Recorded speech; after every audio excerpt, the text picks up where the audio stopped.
मेरे प्यारे गुरुमुख बंधुओं, श्री श्री 108 श्री सद्गुरु दाता दयाल जी महाराज जी के वचन हैं कि अगर सद्गुरु को प्रिय लगना चाहते हो तो किसी की भी निंदा न करो। दुखी को धीरज दो, निर्बल का बोझ उठाकर सहारा दो, अनजान को अच्छी सम्मत दो और बिछड़े हुए को मालिक से मिलाओ। सद्गुरु से निभाना गुरुमुख का परम धर्म है। अपना आप गंवाना पड़ता है। स्वयं को अनजान समझकर दूसरों को बुद्धिमान कहो। जिह्वा पर नियंत्रण रखो, मन को जीतो, सद्गुरु को प्रसन्न करो तो निभ जाने की संभावना है। तुम्हें सद्गुरु असीम कृपा करके शरण में रखा है, सेवा करने के लिए और आत्मिक उन्नति के लिए। यदि ऐसे शरण अवसर को गफलत और आलस्य के कारण हाथ से खो दिया तो फिर न जाने कब ये अवसर हाथ आए। इसीलिए तन प्राण से सेवा और भजन करके इस अवसर से लाभ उठा लो, ताकि इस मानव जन्म का पूरा लाभ प्राप्त हो सके। आगे फरमाते हैं कि सेवक कहलाना तो सरल है, लेकिन सेवक बनना बड़ा कठिन है, क्योंकि सद्गुरु सेवक के अंदर से खोट उसी तरह से निकालते हैं जैसे सुनार सोने को तपा करके उसका खोट निकालता है। सद्गुरु के द्वार पर वह व्यक्ति अधिक समय तक नहीं ठहर सकता जो उनके सेवकों से श्रद्धा और प्रेम का बर्ताव न करता हो। सच्चे सेवकों की जीवनी पर विचार करने से हम यह स्वयं देख सकते हैं कि किस सीमा तक हम गुरु भक्ति में दृढ़ हैं और हम में सेवकाई का अंग किस सीमा तक समाया हुआ है। उन सेवकों के जीवन चरित्र से ये ज्ञात होता है कि उन्होंने सेवक धर्म निभाने के लिए कितनी कुर्बानी की। कठिनाइयाँ, निरादर और उलाहनों की भी परवाह नहीं की, यहाँ तक कि तन को भी न्यौछावर कर दिया। अब हम उनकी तुलना में अनुमान लगाएं कि हमने कितनी कुर्बानी की है। जिस सीमा तक हमारी कुर्बानी होगी उसी सीमा तक हम भी भक्ति की दात को प्राप्त कर सकते हैं। जिन्होंने अपना सर्वस्व तन मन धन सद्गुरु के चरणों में समर्पण कर दिया है, उन्होंने ही नित्य जीवन का आनंद प्राप्त किया है। ऐसी त्याग की मूर्तियों को उनके जीवन काल में लोग चाहें कुछ न समझें, लेकिन मरने के बाद उनकी महिमा गान करते नहीं अघाते हैं। ऐसी महान विभूतियाँ अपने जीवन काल में सद्गुरु के वचनानुसार चलकर महान आदर्श स्थापित कर देती हैं। सेवा से हीन और प्रमादी चाहे हजारों हों, तुम उनका अनुकरण कभी न करना। सेवा में सतर्क चाहे एक ही हो तो भी तुम उसका अनुकरण कर लेना। सन्यासी उसे मत कहो जो व्यर्थ भ्रमण करता फिरे, परंतु जो अधिक से अधिक मालिक के निमित्त कार्य करे उसे सच्चा सन्यासी समझना चाहिए। बाहर से त्याग और अंदर से कामनाएं भरी हों तो वह त्यागी नहीं है।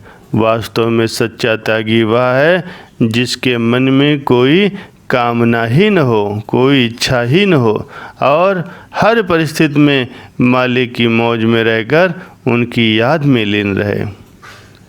मेरे मालिक, मैं आपसे कुछ नहीं चाहता, केवल अधिक से अधिक आपकी सेवा याचना करता हूँ, जिससे मेरा एक भी श्वास व्यर्थ में न जाए।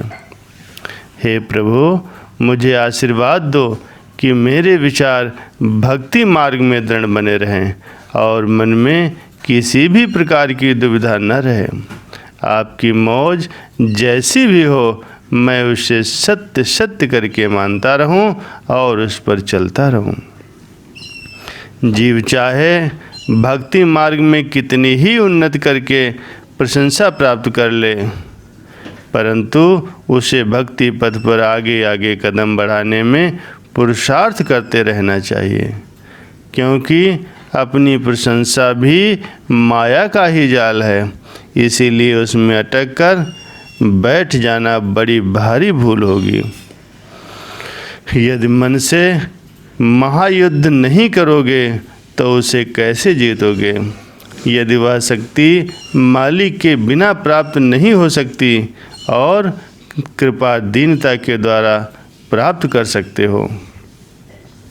सद्भावना धारण करके कार्य अवश्य करो, परंतु सफलता या असफलता केवल मालिक के हाथ में है। परिणाम जो भी निकले उसकी चिंता मत करो।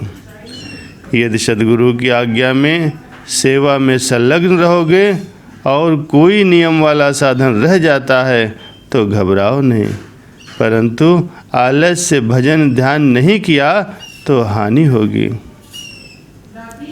जो आदतें जो तुम्हें मालिक की आज्ञा मानने में बाधा डालती हैं उनसे दूर कर दो। उन्नति के लिए नीति और भक्ति दोनों आवश्यक हैं। दोनों में से एक हो और एक न हो तो कार्य अपूर्ण रह जाएगा। अपने प्रतिदिन के कार्यक्रम की डायरी बनाकर रखो और ये देखो कि सारा दिन कैसे व्यतीत किया है। मालिक की आज्ञा मानी या मन की आज्ञा मानी, कठोर बोले या मधुर बोले, बुरा विचार किया या अच्छा किया। जहाँ भी कोई त्रुटि मालूम हो उसे दूर करने का यत्न करो। ऐ मानव, सोचो तो सही, क्या तुम प्रकृति के विधान को बदल सकते हो? यदि नहीं तो फिर क्यों व्यर्थ परेशान हो रहे हो? इससे अच्छा तो मालिक का आश्रय लो और स्वयं को उनकी मौज पर छोड़ दो। वास्तव में बलवान तो वो है जो अपने मन से युद्ध करता है और अपनी इंद्रियों को विकारों से रोककर वृत्ति को मालिक के चरणों में लगाता है। समय को व्यर्थ न गंवाओ, एक एक श्वास अमूल्य है। सेवा सुमिरन के बिना एक पल भी न बिताओ। किसी में शरीर से सेवा करने की, किसी में वचन से और किसी में धन से सेवा करने की सामर्थ्य है। कोई जैसी भी सेवा करे, महापुरुषों की दृष्टि में सब समान हैं और उसी में ही उनकी प्रसन्नता है। प्रतिदिन एकांत में बैठकर प्रभु से अपने हृदय की बातें किया करो और भक्ति मार्ग पर चलने की शक्ति की याचना करो।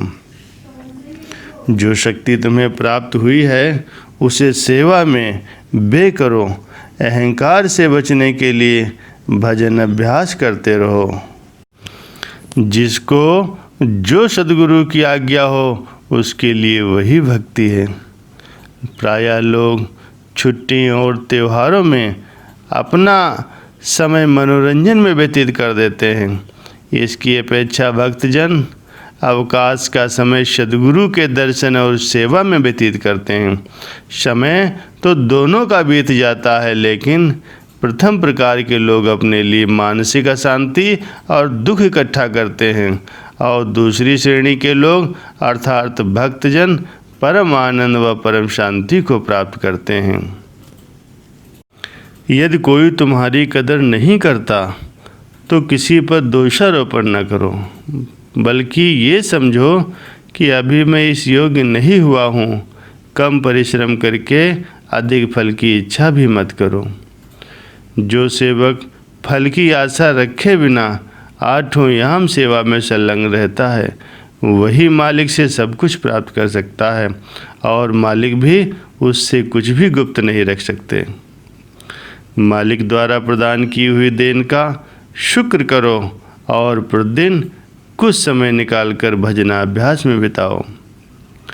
किए हुए पापों के लिए हृदय से पश्चाताप करो और भविष्य में न करने का प्रण करो। धनवान वही हो सकता है जिसका व्यय कम और आय अधिक हो।